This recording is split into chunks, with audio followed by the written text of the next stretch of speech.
Hey mama, are you a multi-passionate mom who is juggling all the things, nursing a baby, battling laundry, trying to keep it together and keep a spicy marriage, and feeling like you're feeling all of it? What's up? I'm Ashley Carroll.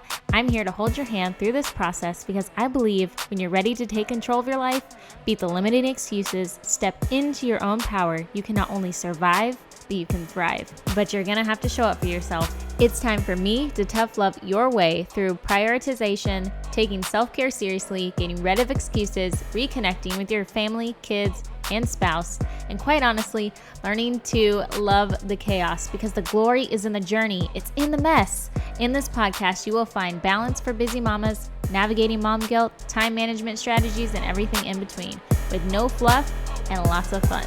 Let's go. Hey, what's up, guys? Happy New Year 2021. We have made it and you've survived. I hope you guys have had a great holiday break and hopefully a good New Year's. You stayed home warm and snuggly, and like us, we just try to reflect on, the past year and all the blessings and not really focusing on the negative, but just all the little sweet nuggets that we got throughout the year that were reminders of who God is and who we are as a family and how far we've come and little things that we've enjoyed. So I hope you guys got a chance to do that too. If not, you don't have to just do that on New Year's. You could do that any day.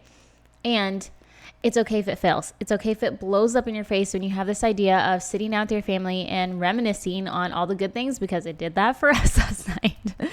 We tried to pick a family word for the year, which we do every year.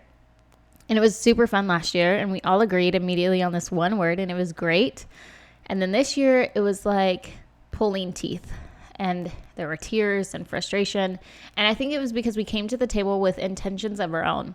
We all had an idea, and selfishly, right? But from a good place, we had our own intentions, and we forgot to include God in it. And so then there's one part of the night where I just went to deal with our toddler who woke up, and I was sitting there and I was just praying and thinking and talking to God. And then he was like, you know what? These are the words that you need to bring to the table. And then it made me realize we didn't include him in this process at all.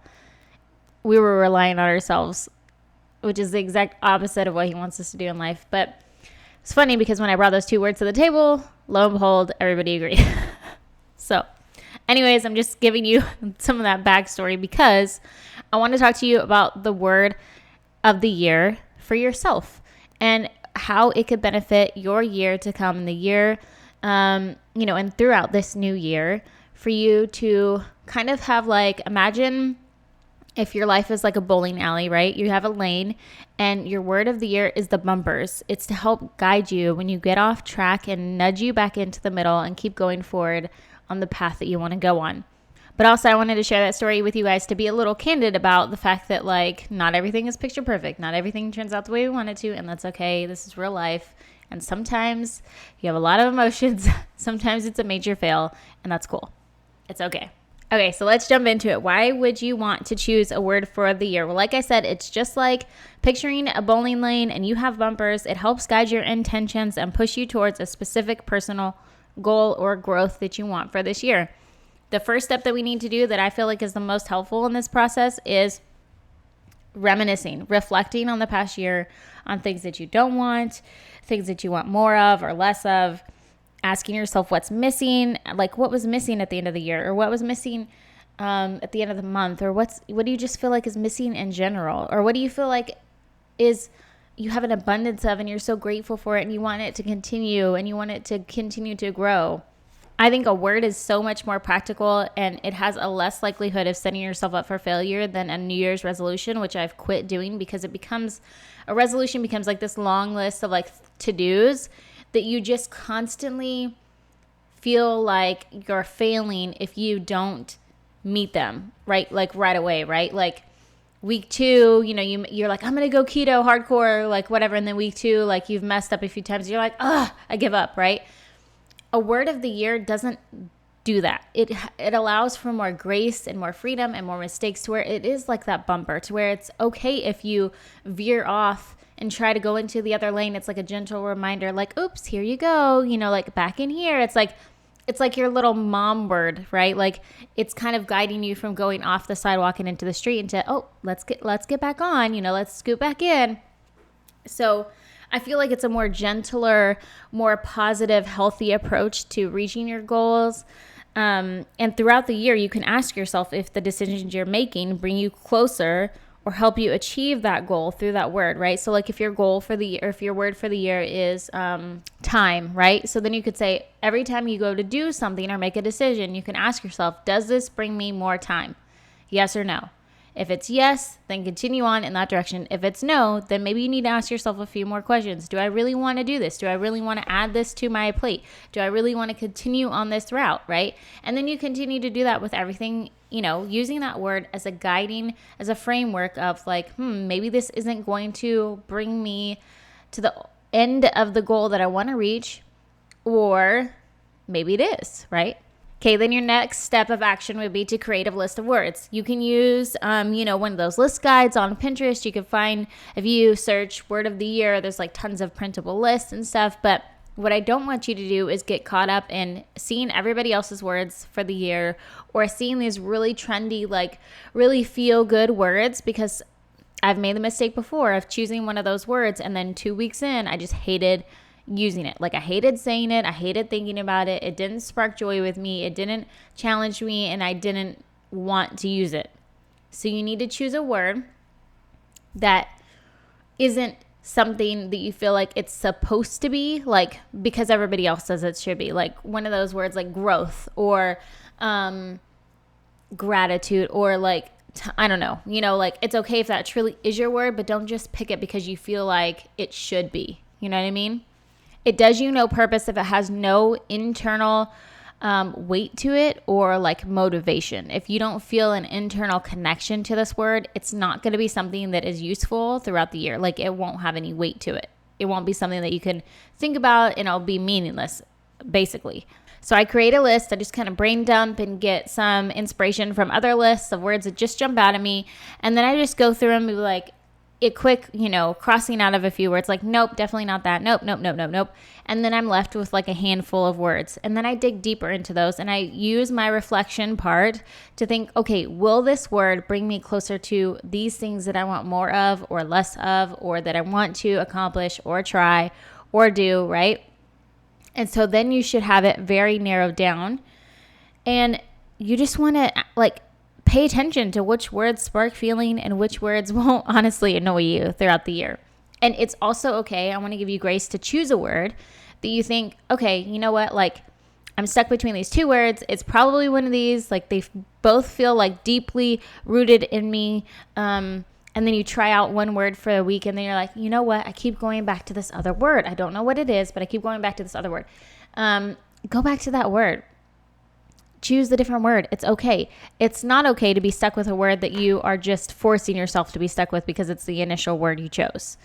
You want, like I said, it to be a word that has weight to it, that will be useful the entire year, because it does you no good if halfway through the year you're like, yeah, I've hated this word and it means nothing. It's useless to me, right? Like it's no help.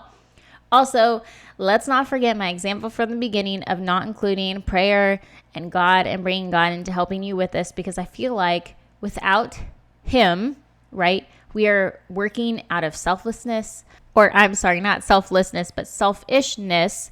And when we don't include Him in our plans, He tends to show us that we should have in the first place. You know what I'm saying? Like I always say God has a sense of humor, because when I plan on doing this one thing and I'm like, it's going to be my way or the highway, and like I have XYZ done and, blah, blah, blah, and I don't include Him or use Him as a guiding tool for my life, then He's like, yeah. And here's actually what I have planned for you. Let me give you a wake-up call at who's really running the show, right? So don't make that mistake. Definitely include that in the process. Prayer, talking to God, however that looks like for you. And then also, let's just talk about, how I am, tough love. Let me just remind you that the new year itself does not bring forth change. It's you doing the work that does. So you can have this word, but it is not going to magically make things happen for you unless you actually do the work and utilize it in a growth-minded way, in an action-taking way, and it's going to be uncomfortable sometimes. And that's okay. Like, that's good. We're never growing when we're comfortable, because otherwise we're just sitting on a couch. That's what couch potatoes are, right? You're always comfortable. You're going nowhere. And that's okay in seasons, but not if you have a goal and not if you want things to change. Here, this is your year, right? This is your year where you don't just sit around and watch other people plan their family vacations, their dream trips to Disney, their marriages that are flourishing, their relationships with their children that are growing and beautiful and fun, and their houses that are, becoming what they want to become. Now, don't mistake this for comparison or wanting more and more, but this is that if you have those deeply rooted desires and you've prayed about them, then do the work. You have to do the work. This is the year that you take action.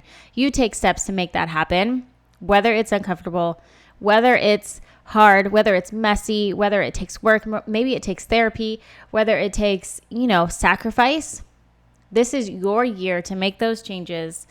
And you're using this word as a gentle reminder of what your goals are, what is that desire burning in your heart, and how are you going to stay on track in a very healthy, gentle way.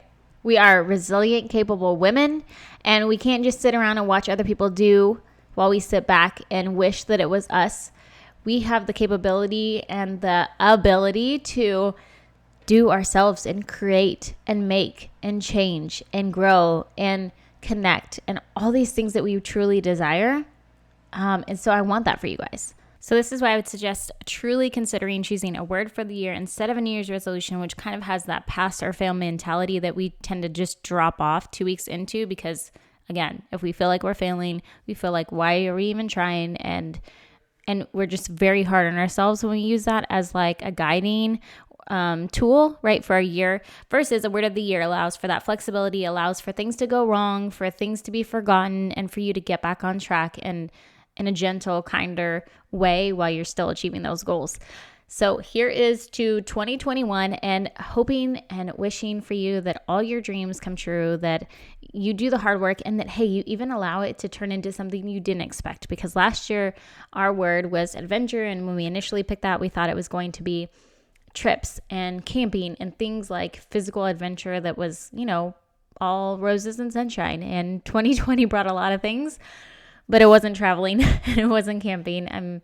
But it was still really, really good, really, really sweet. And we did have our own adventure, and we're excited to see how that unfolds in this new year. And we're excited to see how our new word unfolds for this new year, both with our family and in our own personal words. So I hope you guys have an amazing rest of your weekend or week, wherever you are at when you're listening to this episode. And I will catch you next time. If you found this episode helpful in any way, make sure you share it up on IG stories, tag me at the Ash Carroll, and I would love to see what your guys' word for this year is, or hop in the Facebook group, So She Grows Mom Community, so I can cheer you on and we can all share what our words for the year are. I hope you continue to listen and subscribe. You guys, I'm so grateful for you and all the people that have been through all the changes of this podcast. I'm so truly honored to be a part of your life and for you to be a part of mine. It's been such a blessing. So I hope you guys have an amazing day and Happy New Year.